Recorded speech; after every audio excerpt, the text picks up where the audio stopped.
Hello everyone, welcome to the Storyist. Today I will be telling you a story about a black model who had been bullied by a modeling agent because of her color in front of a client. Watch until the end of the video to find out what happened to the model and to the rude agent. Farah is a very beautiful young woman. She was born to two African immigrants and her family is pretty well off.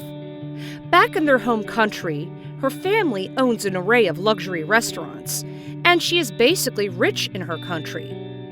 Farah seems to have everything she ever wanted in Africa. But in reality, she wanted to venture into a different path. Farah has wanted to be a supermodel ever since she was a little girl. When she was just 6 years old, she would watch fashion shows and modeling contests and imitate the models walk on the runway. However, all the most beautiful modeling schools are either in Europe or America. So she didn't decide to really pursue her modeling career until she graduated from high school. Instead of taking over her family's line of business, she left their hometown and moved to America to study in a prestigious modeling school. Farah is naturally beautiful, and her dark complexion blends well with her gray eyes, slim body, and tall height. Because of this, the school immediately loved her and marked her school application a big yes. For years, Farah studied modeling, and because she studied from a very famous and prestigious American modeling school, she knew she would land modeling jobs easily after her graduation. She worked really hard in her studies, and she seemed to be a natural when it comes to modeling, because she easily nailed every modeling tests and units she took. Soon enough, Farah single-handedly gained most of her professors' admiration, and it made her one of the top models in her class. Because of this, she gained more hope that she would eventually land high-paying modeling jobs after she finished schooling. But she was wrong. Soon, Farah graduated from her modeling school. Her parents came to the country to support her and celebrate the big moment with her. But little did she know, the big battle in her career is yet to come. After her graduation, Farah was very excited to apply and audition for modeling jobs. But to her surprise, it was a lot harder than she thought. For a woman of color like her, it was the hardest. She realized that modeling is not an easy feat, but it is a harder endeavor if you don't fit in people's beauty standards. One day, Farah went to a modeling agency. She went there as early as she could, the following day after she heard the news that the agency was having auditions for a new batch of models. Luckily, she was the first one to get there. She walked into the agency's lobby and was received by the concierge. The woman at the concierge looked at her from head to toe, arched her left brow, and asks, "What can I help you with?" with no hint of politeness. Farah was a little offended by this, but she thought to herself that perhaps they were just tough to the ladies in the agency. So she just shrugged this attitude off, and she told the woman she had an appointment with the modeling agent. Farah saw the woman's lip twist a little, but again, she ignored this, and she was instructed to go to the building's 23rd floor. Farah obliged and went inside the elevator.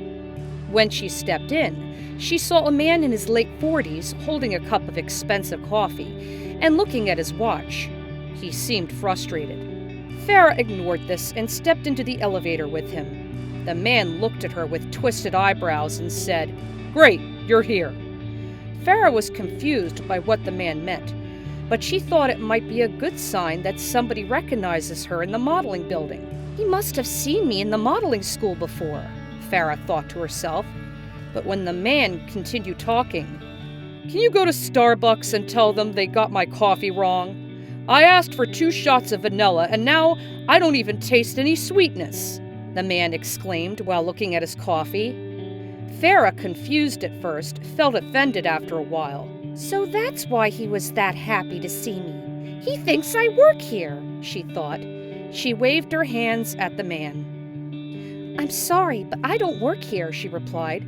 The man looked at her from head to toe. She was wearing a satin body-hugging dress that extended below her knees, and 3-inch heels, making her almost half a ruler taller than the man inside the elevator. "Then what else will you be doing here?" the man asked in utter confusion. "I'm here to audition for the new modeling batch," Farah replied in confidence. The man took a long, silent moment before laughing too hard. He laughed really hard that Farah feared he would cough his lungs out. "You're here to audition? Really? My assistant would have a higher chance of getting in than you," the man said and laughed again. Farah did not let the man get through her brain. She just quietly waited for her floor and got out of the elevator quickly. The line for the audition just started when she came in, which meant she was the first one to ever get there.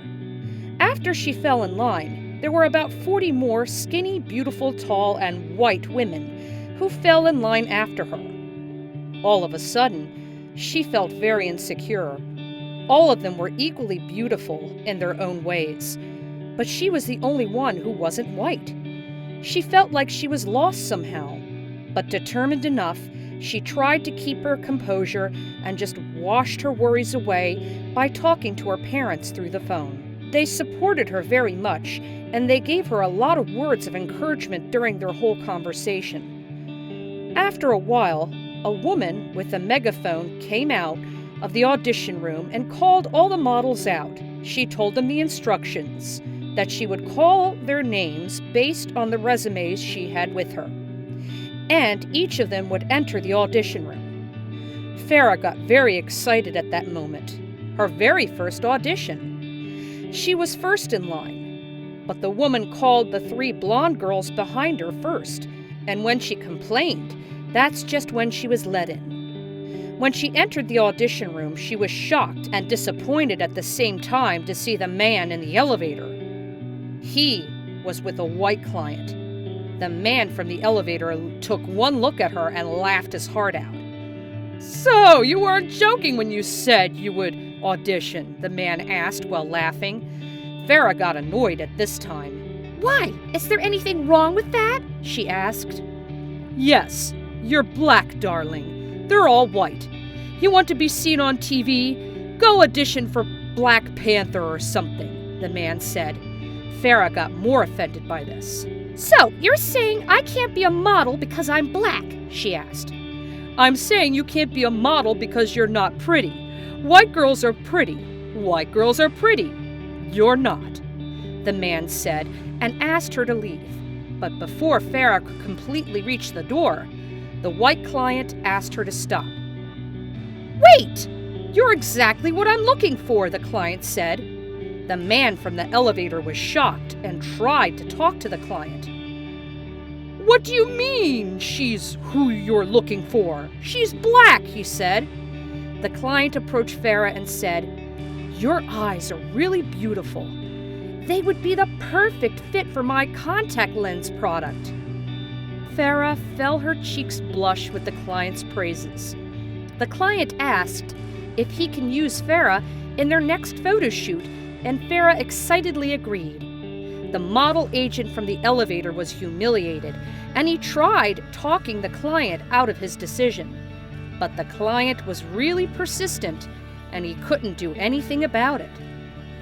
After a few months, the modeling agent was driving across a highway when he saw Farah's face modeling a luxury perfume.